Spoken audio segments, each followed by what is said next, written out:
Hello बच्चों, let's read out the question first. In how many ways can 5 boys and 3 girls sit in a row so that no 2 girls are together? So यहाँ पर देखिए according to question हमारे पास क्या दे रखा है कि there are total number of boys कितने हैं, total number of boys कितने हैं, 5 है। और वहीं पर total number of girls कितनी है, तो भाई 3 है। अब इन्हें हमें एक रो में अरेंज करना है और कंडीशन बोल दिया है कि नो 2 गर्ल्स आर टुगेदर, कोई भी 2 गर्ल टुगेदर नहीं आ सकती।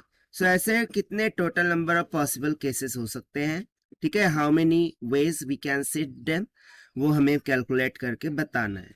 तो चलिए स्टार्ट करते हैं सोल्यूशन से। But before of it, let's talk about the key concept which we are going to use here for this question.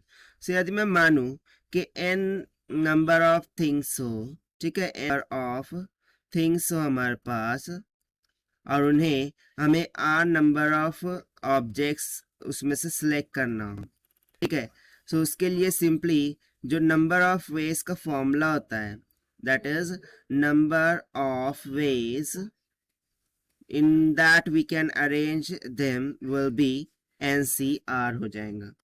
अभी इसको हम यहाँ कैसे यूज करेंगे, that is important। ओके, सो देखिए हमारे पास बॉयज कितने हैं। सो मैंने मान लिया B1, B2, B3, ठीक है, B4, B5, टोटल 5 बॉयज है। और गर्ल्स कितनी है भाई, 3, तो G1, G2, G3 मान लिया, ठीक है।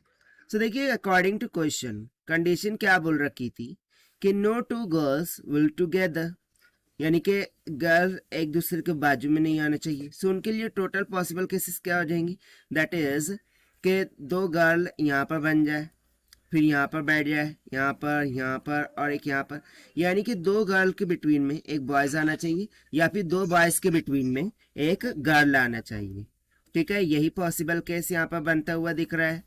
सो यहाँ से हम सिंपली बोल सकते हैं कि जो number of ways that we can sit them, ठीक है, that will be equals to, एक तो पॉसिबल केस ये हो गया कि 6C3, क्योंकि देखिए 2 गर्ल्स के बिटवीन में एक बॉयज आ रहा है या फिर एक गर्ल्स के बिटवीन में 2 गर्ल्स के बिटवीन में एक बॉयज आ रहा है या फिर 2 बॉयज के बिटवीन में एक गर्ल आ रही है, ठीक है ना। सो टोटल केसेस कितने, टोटल कितने प्लेसेस बच रहे हैं, 1 2 3 4 5 6, और 6 में से हमें कितने सिलेक्ट करना है, 3। इतना क्लियर हो गया। मल्टीप्लाई बाय 3 गर्ल की पॉसिबिलिटी केस हो जाएंगी, ठीक है ना, यानी कि 3 girl can change their seat. यदि पहली वाली यहाँ बैठी थी, दूसरी वाली यहाँ पर बैठी थी, तो तीसरी वाली यहाँ पर बैठी थी, अब तीसरी वाली इधर चली गई, पहली वाली इधर आ गई, यानी कि तीनों गर्ल अपनी सीट्स को एक्सचेंज कर सकते हैं। सो इसीलिए 3 का फैक्टोरियल मल्टीप्लाई है। और ये 5 जो बॉयज है वो भी तो अपनी सीट को चेंज कर सकते हैं, दैट इज वाई यहाँ पर मल्टीप्लाई कर देंगे 5 फैक्टोरियल से। सो बस इसे सिंप्लीफाई कीजिए, आपको आंसर मिल जाएगा।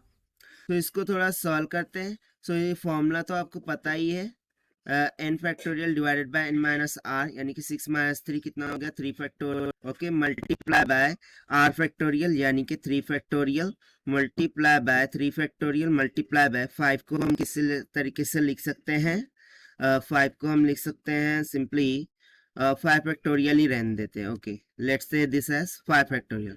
तो 3 फैक्टोरियल से 3 फैक्टोरियल यहाँ पर कैंसिल हो गया। Now if you see that, so 6 factorial upon 3 factorial, इसको हम प्रोबेबिलिटी के फॉर्म में किस तरीके से रिप्रेजेंट कर सकते हैं, so that can be represented as, so यहाँ से हम बोलेंगे कि number of ways this will be equals to, तो देखिए ये जो हमें 6 फैक्टोरियल, ठीक है ना, 6 factorial divided by 3 factorial multiply by 5 factorial आ रखा है।